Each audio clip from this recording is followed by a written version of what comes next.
And with that, I think we're finished with the announcements and we can begin our service.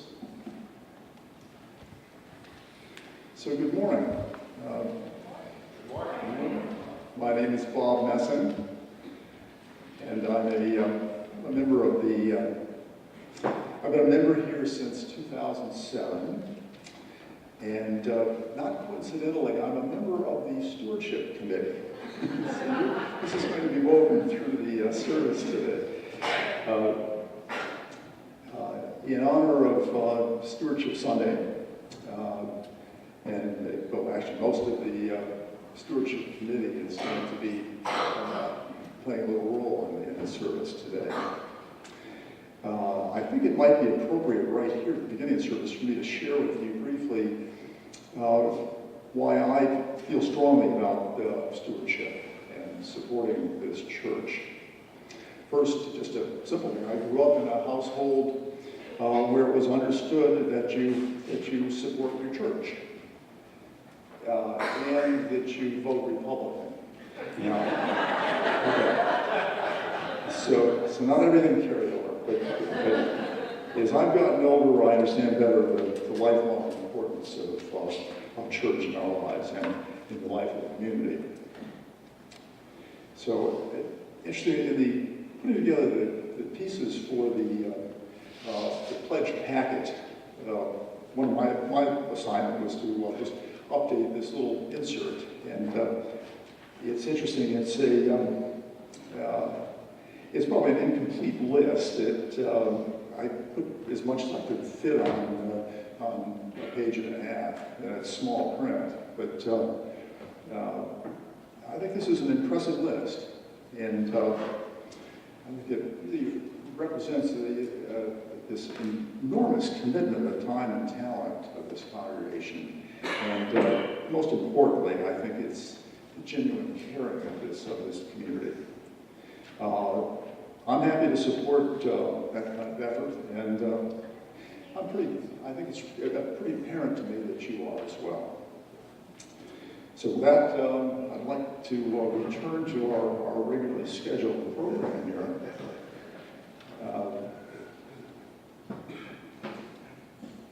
Welcome to First Parish, Bridgewater.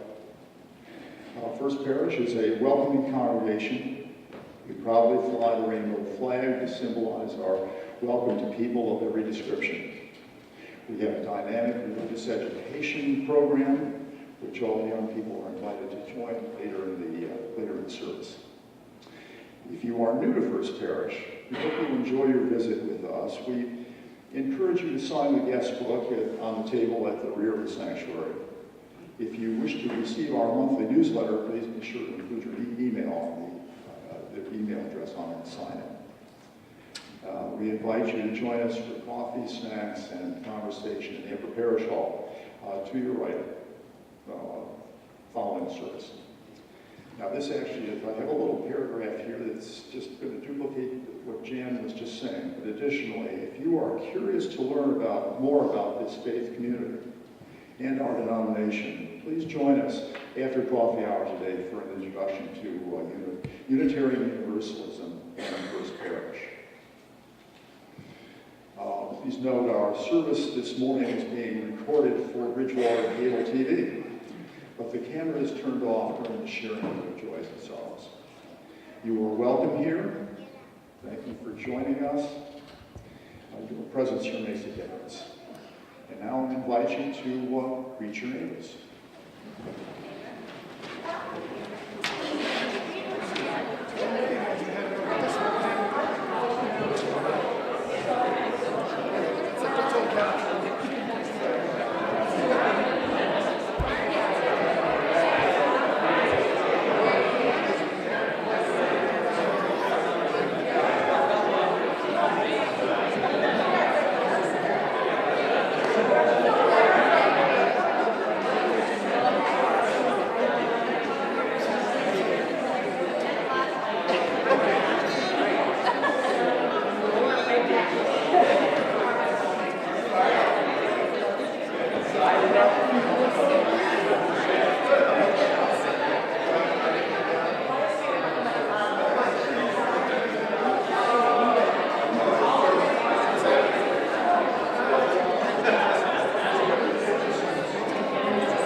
I'm going there to see my father. I'm going there, no more to roam. I'm only going over Jordan. I'm only going over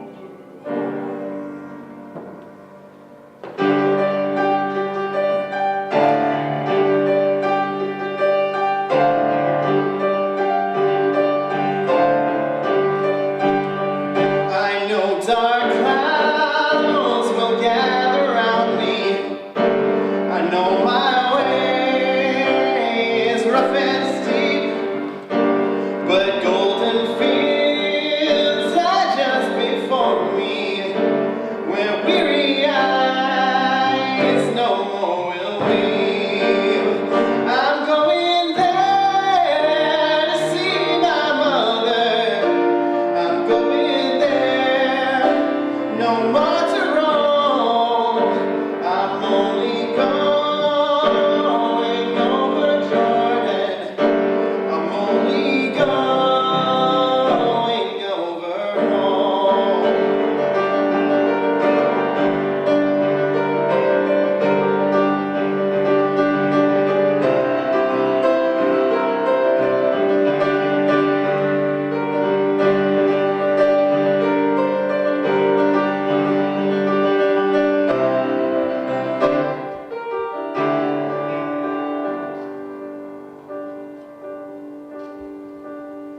And as I walk in this lonely mountain, looking for that little spark, I see the millions there beside me. We walk together in the dark. We're going there to find our futures. We're going there, but we're not alone. We're all just crossing over Jordan. We're only going over home.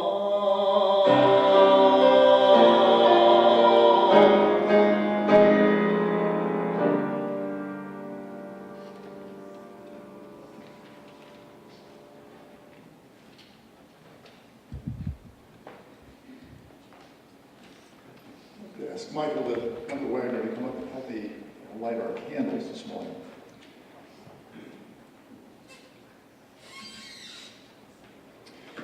We light this chalice in honor of first steps for beginning even when the path ahead is unclear, for the courage it takes to trust that the way will reveal itself, that light will come to clarify our vision, that friends will be by our side.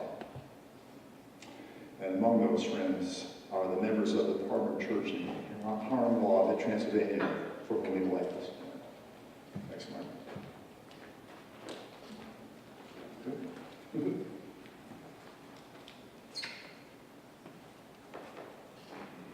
The call to worship is by Monica Jacobson Tennyson, the newly called minister of our congregation in Kingston.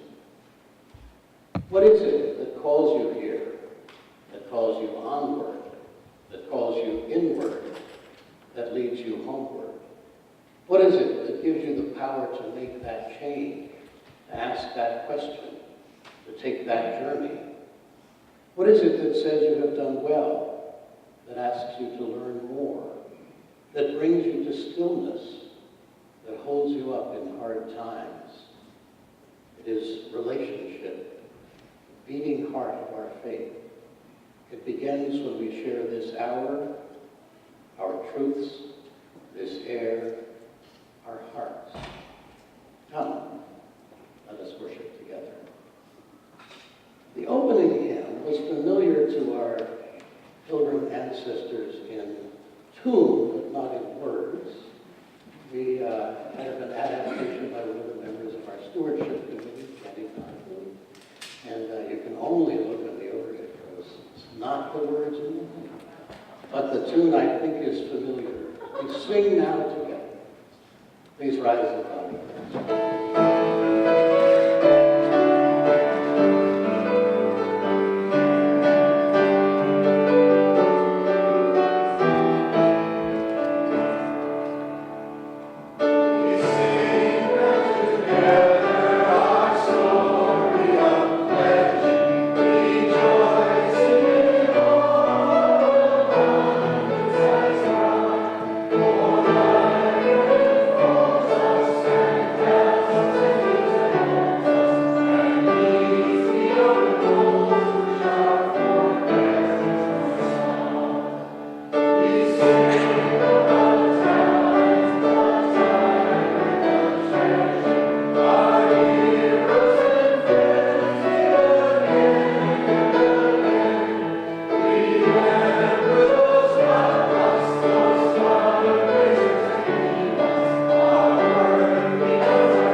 Love is the spirit of this church, and service is gift.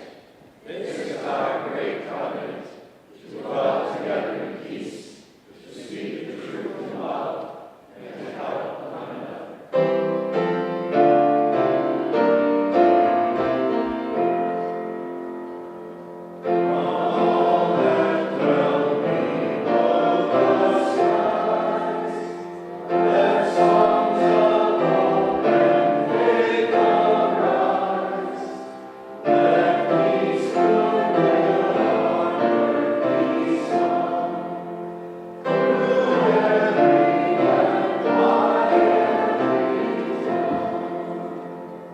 Please be seated. Now the time in our service for our time for all ages, which Jenny is going to use to introduce many different things. What's our word? What's our word? Our word is journey. So I can't believe that my church is the coolest church, that we get to talk about that awesome band from the 80s, Journey. For like the whole hour. Don't stop. Believe it. I can't believe it. It's the best church ever. Come on down. Kidding. It's just a word. We're going to talk about it.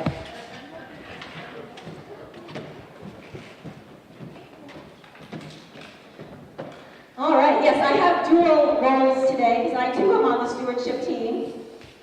And our theme is sort of telling our story. And yet the word is journey, and so I'm going to morph those two together somehow. Okay? Hi, everyone. Are you curious about anything going on up on the stage today? Hi, Frida. Nice to see you. This is great. So, the word this month is journey, and so it makes me think of traveling or getting from one point to another, or maybe even changing a little bit, because when I was a little girl, I used to do certain things, and then I grew up, and I'm still growing up, and so things change. Like a journey can be your life. I think about a journey, well, as a matter of fact, if you looked when you drove in the parking lot, the connection between journey and stories comes because there's a sign out there. We call it the Wayside Pulpit. Do you know what I mean by that? Maren, do you know what I mean by the Wayside Pulpit? It's like an announcement booth out there, and every once in a while we change the words. But the words this time say, I have it here somewhere, you don't have anything if you don't have the stories. That's been out there for a while. I kind of like that. I like that, stories. So, right, you don't have anything if you don't travel, if you don't have a journey, if you're not moving forward, if you don't have a past to come from. We have another little hymn or a song that we sing here. Who knows it? Where do we come from? Who are we? Finish it. Where are we going? So that's sort of another thing that's kind of like stories and journeys kind of intertwined. And then I started getting personal. And I went through my passport collection. Hairdos from the 80s, college puffy, chubby cheeks, right? And then there's the cool, I'm a teacher now, so I'm a professional. But like, this is the story of my life. It's a little book. It's my journeys. It's kind of a combined thing, right? Stories of where I've been. And even more so, when I travel, I keep a journal. And this is the very first journal when I was a junior in college going to Spain to study abroad. And my mother just had her birthday party, and she gives us an assignment. She always says you have to write something for her birthday. Yes, this is my mother. And so it's really fun, though, because it's reflective. So we had to talk about a first time ever. That's an expression in our family, right, Pam? First time evers. So I said, I'm going to go with my first time ever to Spain. And I was like the stereotypical, horrible, bratty teenage girl. I was 20.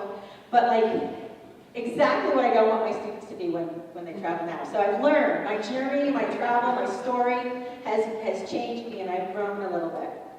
And, you know, sometimes stories have a beginning, a middle, and an end.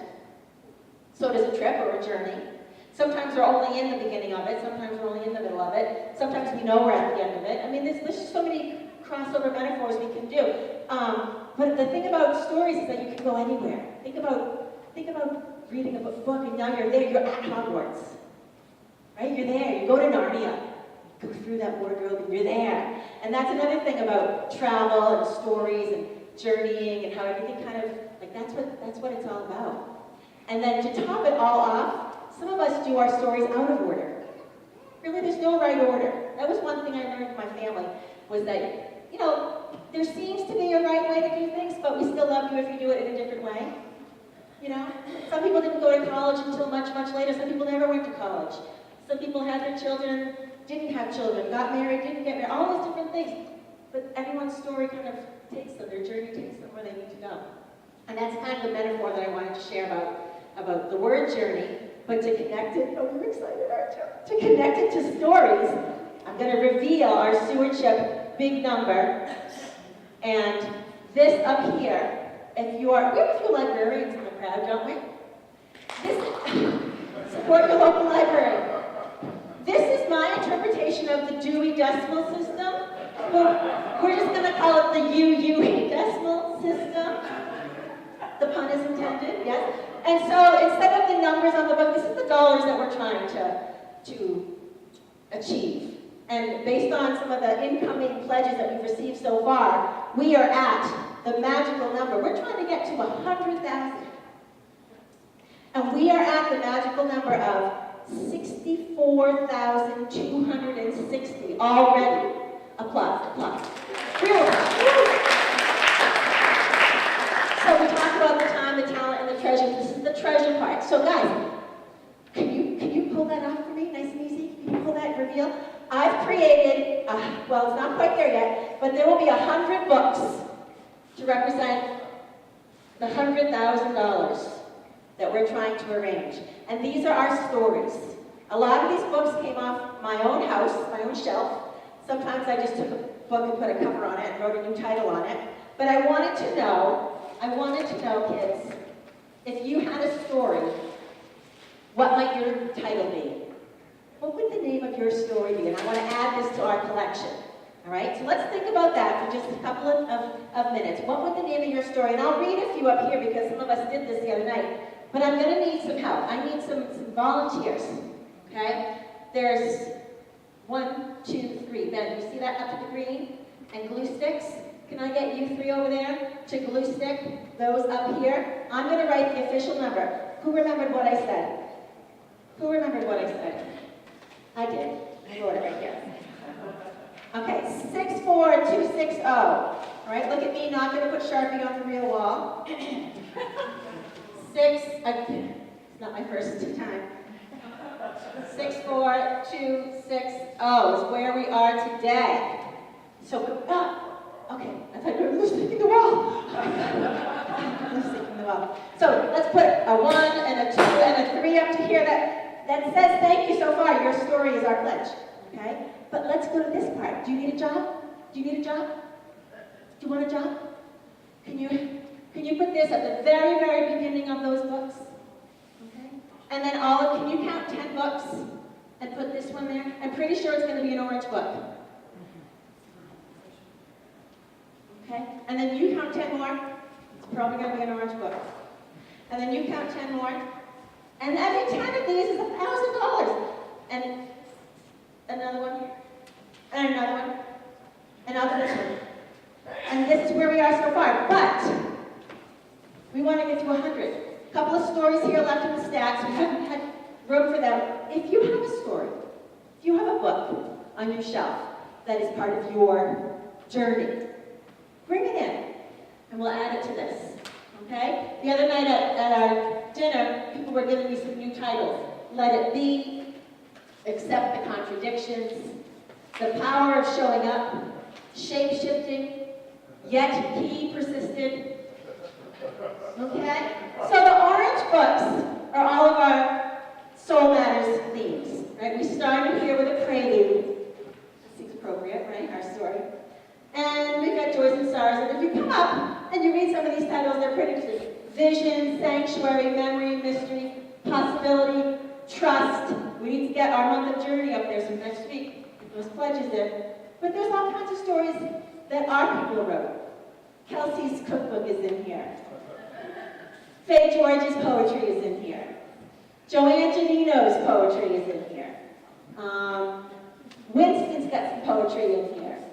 Reverend Fuchs has a book in there. Elizabeth Harlock's, someone from my childhood growing up. All these different Unitarian. Thoreau is in there. There's all these stories that tell our story. I got a hymnal. So think about that as a congregation. What's your story? I've got a couple of life books if you want to put a title up. Kids, do you think of one yet? A story title? What would the name of your story be? You think about it. Planting that seed. Here's the 60th one. All right? 60,000. And then we've got all of these up here. Now this is the best part. This represents you.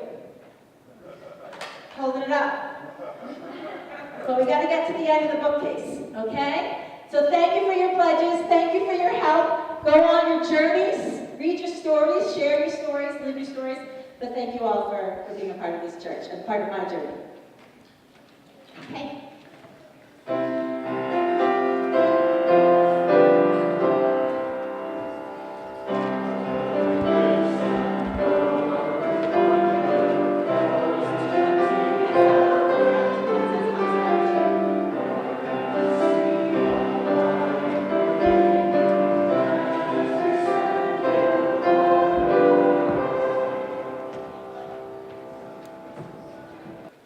Music for meditation, quietly, carefully as we go and see.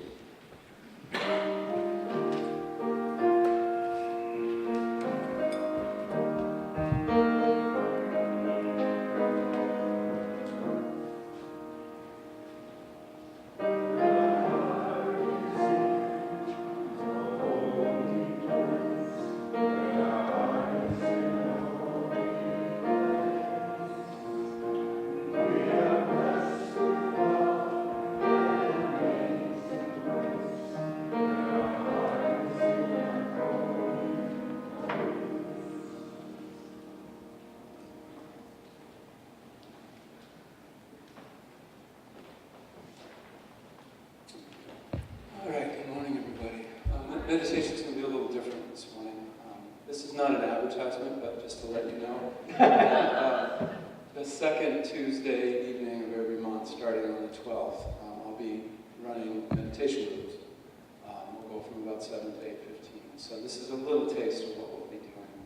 But today I want you to just think about all the things that you're grateful for. All the things that allow you to support this wonderful place. for you, this place wouldn't be here. And if it wasn't for all the things that we support, we also wouldn't be here. So first of all, I have a little poem that I want to read. It's technology, I never thought I'd actually be looking at something on my phone. I used to fight it so much.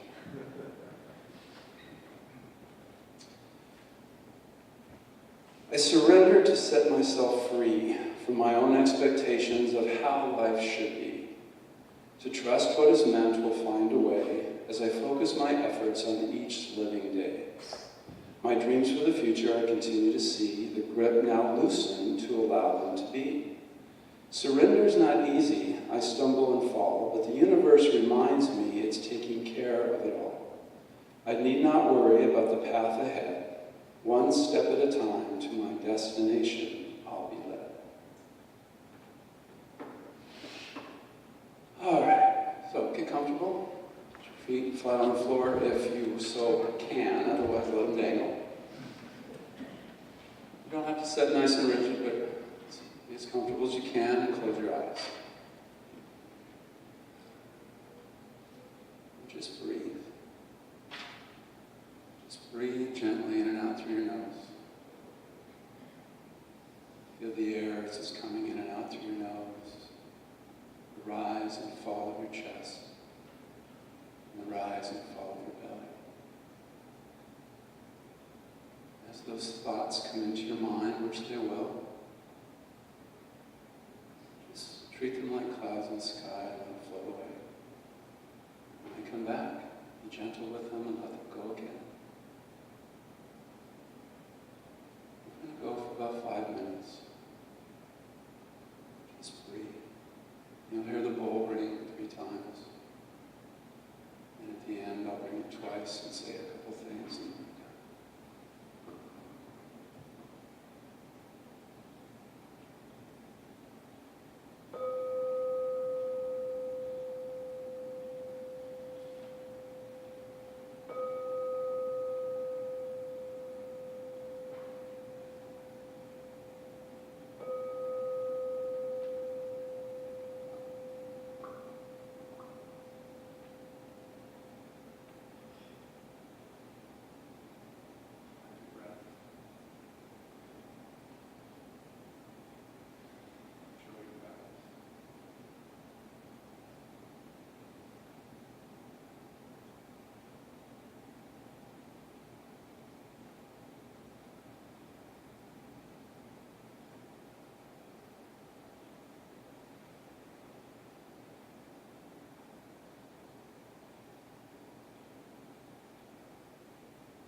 and out.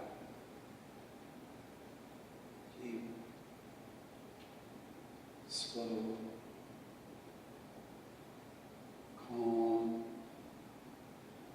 ease, smile, and release. Namaste.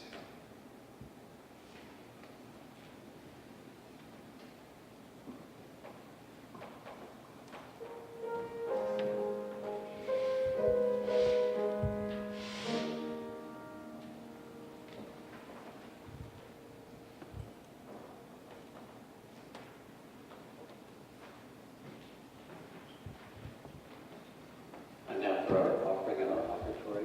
This month we are sharing our plate with Mass Action, which is our legislative advocacy organization, helping us to act out our faith in the public sphere.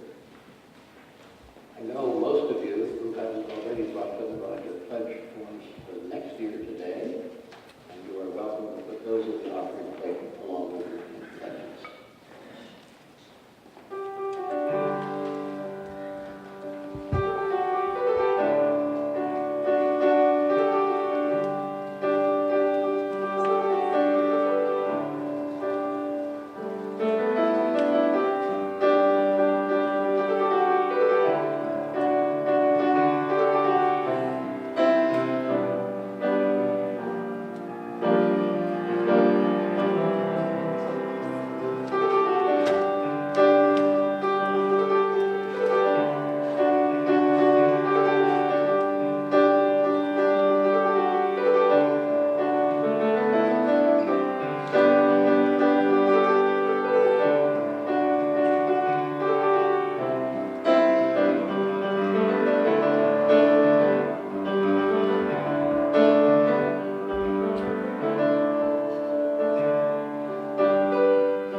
Responsive reading in the interest of time. Don't worry, we'll come back to it in 2 weeks. We won't miss Walt Whitman altogether. Would you please take out your gray hymnals and turn to number 318, We Will Be One. I know it says 6 in the written service. It's the first of several variants, number 318, We Will Be One. Please rise and body and still. Amen.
Betsy yesterday.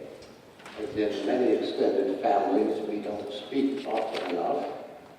The occasion was that one of our cousins was very ill and in fact died by the end of the day, and she also wanted to acknowledge my birthday of a few weeks ago, as I had hers 6 months ago. She's had an extraordinary life as a translator of Buddhist texts and as a teacher, but more notably as the co-director and one of the founders of the Tibetan Nuns Project, a nonprofit organization founded more than 30 years ago to educate and support female Buddhist monasteries in India from all of the Tibetan lineages. It supports over 700 nuns interested in study and higher ordination at 7 nunneries, and they've been a pioneer in promoting equality for women in the Tibetan Buddhist tradition. So for more than 25 years, Betsy made her home in Dharamsala, India, where the Dalai Lama also lives in exile. So thinking about today's service, using our March theme of journey, I asked if she considered herself a pilgrim to India. Actually, she said she considered herself more of a nomad. But I asked her if there were particular places in India that she felt drawn to as a pilgrim. And the one she felt most attached to was in Bodh Gaya, and specifically the Bodhi tree, under which it is said that the Buddha achieved enlightenment. That site seemed to her to have some quality of sacredness that made her want to go back again after 2 previous visits. Pilgrimage, of course, has ancient origins. Holy sites exist and have existed for tens of thousands of years, to which people go away from their ordinary lives in order to commune in some fashion with places of miracle and mystery.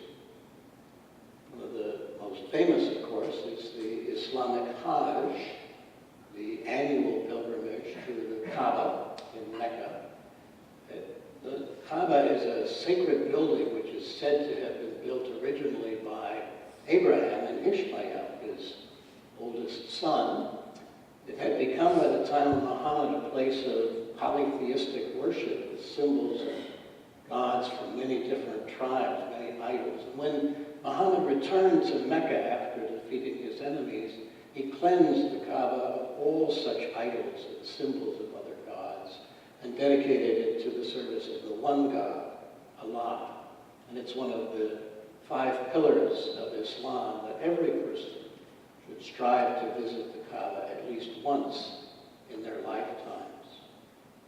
I made a pilgrimage to the Holy Land about 7 years ago with my dear friend Rabbi Shira Joseph and members of her synagogue in Hingham, another friend who is an Episcopal priest with members of his congregation, and a small group of Unitarian Universalists from various congregations. We went to many different sites in the Jewish and Christian and Islamic traditions.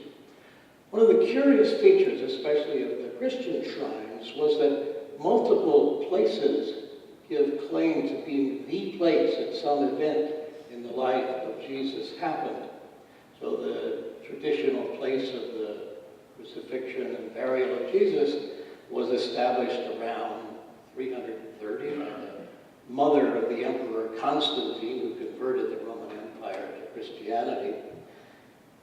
Protestant pilgrims in the late 1800s, looking at this elaborate cathedral built of many pieces by various Christian groups, decided that such a gaudy church could not possibly be the site of the most sacred event in Christian history. And outside Jerusalem, they discovered a cave, which they declared by divine revelation to be the actual site, the tomb where Jesus was buried.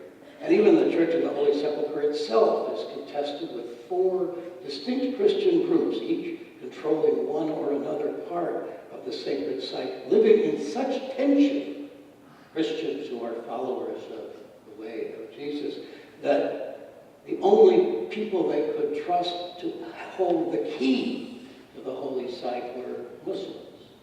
They couldn't trust each other enough to for fear they would lock each other out. And there have been riots if a chair was moved slightly into the space of one of the other groups. As we traveled, we encountered a number of such contested places. Two churches of the Annunciation, one Roman Catholic, one Greek Orthodox, at least 4 sites, some say 5, along the Jordan River where Jesus is said to have been baptized. And those of us who were skeptics were struck by the fact that it would never be possible to know for sure where a particular event had occurred. But those of us who were pilgrims were content to experience the sacredness of each and every one of these places, hallowed by generations of pilgrims before them. Pilgrimage is a way of stepping out of our ordinary lives into sacred space and time, a way of experiencing our lives in the context of the eternal as we leave the mundane behind. And pilgrims also sometimes leave their old countries, leave their old ways of life, and move to a new place that promises freedom, inspiration, more opportunity. Such was the experience of the pilgrims who founded the church in Plymouth, right down the road from us. They were seeking religious freedom and opportunity, even at the expense of their lives, and many, in fact, died on the way over, and more in the first year that they were here. But they were also drawn by material causes, the desire for more land, a better life, albeit at the cost of taking away the land and the livelihoods, and in many cases the lives of those who came before them, the Native American. The dream of their pilgrimage was to build a city upon a hill. It's an ancient reference to the city of Jerusalem, which again would be a center, a place of righteousness, a shining example of possibility for the rest of the world. They felt in such a way that we're following the example of the Israelites as they ventured forth into a new promised land for themselves. Such pilgrim journeys offer the opportunity to reorient our lives by traveling from an ordinary place to an extraordinary place. But in a larger sense, our lives as a whole are a pilgrimage from the cradle to the grave. And some religious traditions emphasize this notion more than others do. I referred in my column in Bridging this month to the hymn that I grew up with, "This World Is Not My Home" by Jim Reeves. I can remember singing it to myself as I walked around the fields on the farm where we lived until I was 10.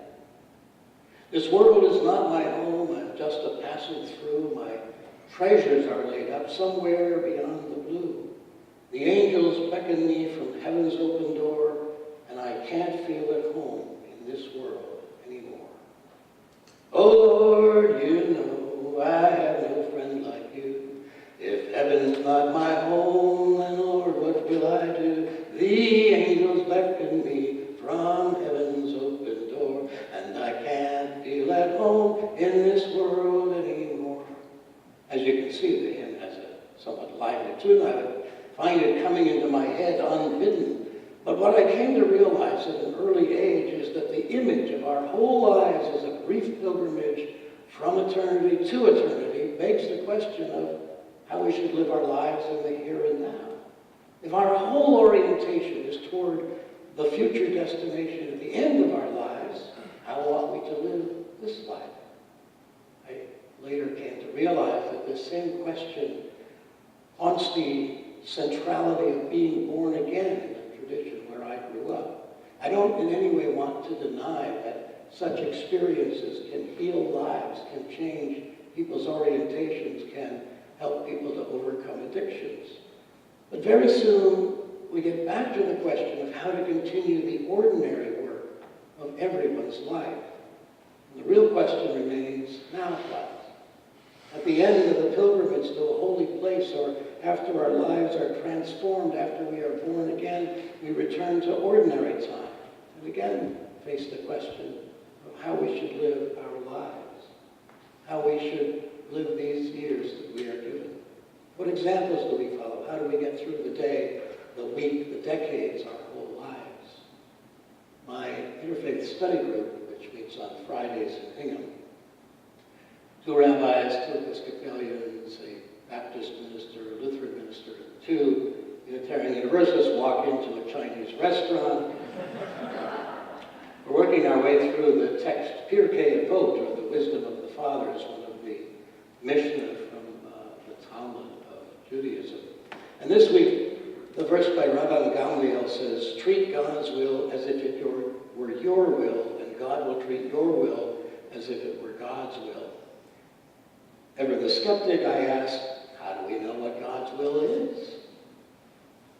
There are many conflicts among people who are doing God's will, radical Islamists and settlers on the West Bank in Israel, each equally convinced they are doing God's will, but unable, obviously, to understand how the other would imagine they were doing the will of God. Abraham Lincoln, in his second inaugural, commented that both sides of that great conflict read the same Bible and believed they were doing what was righteous, but both could not possibly be right.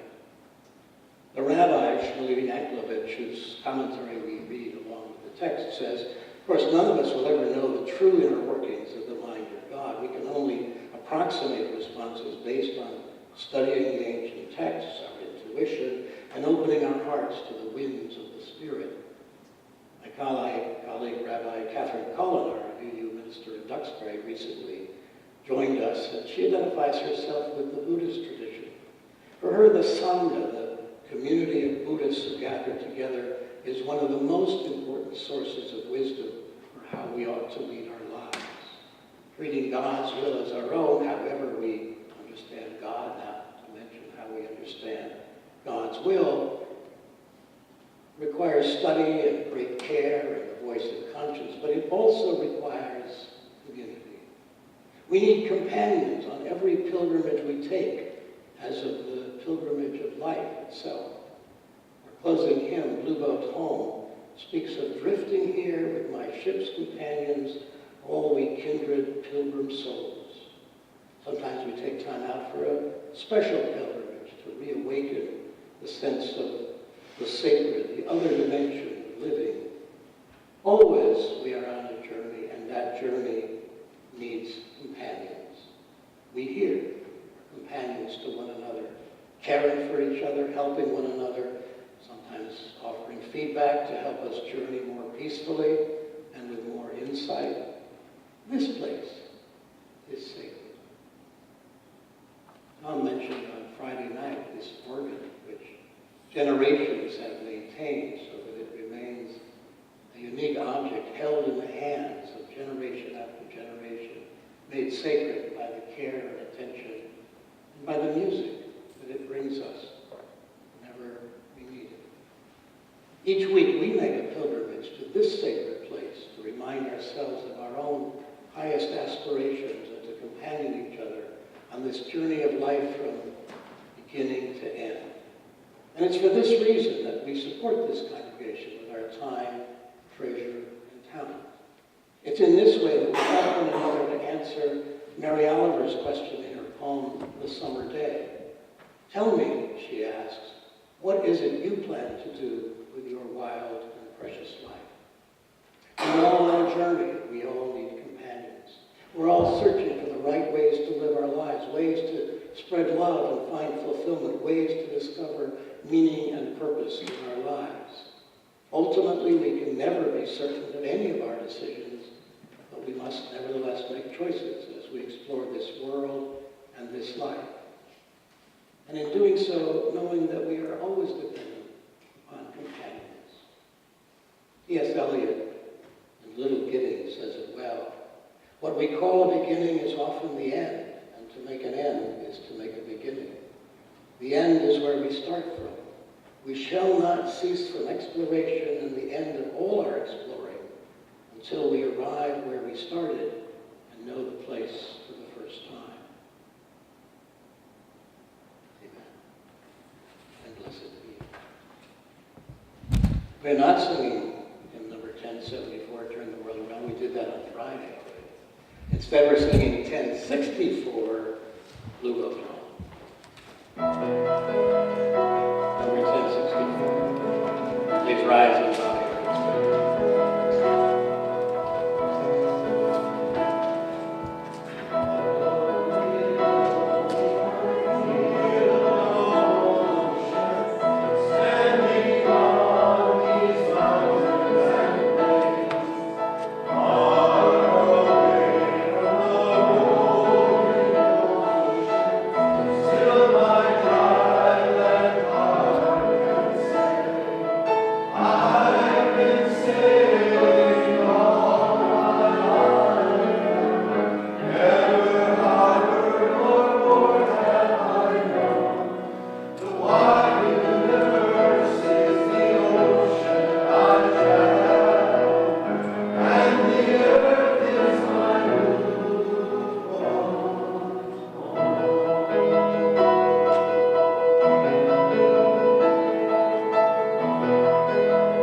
Blessed is the body that carries you on it. Blessed is your heart that has heard the call. Blessed is your mind that discerns the way. Blessed is the gift that you will receive by going. Truly blessed is the gift that you will become on the journey. May you go forth in peace.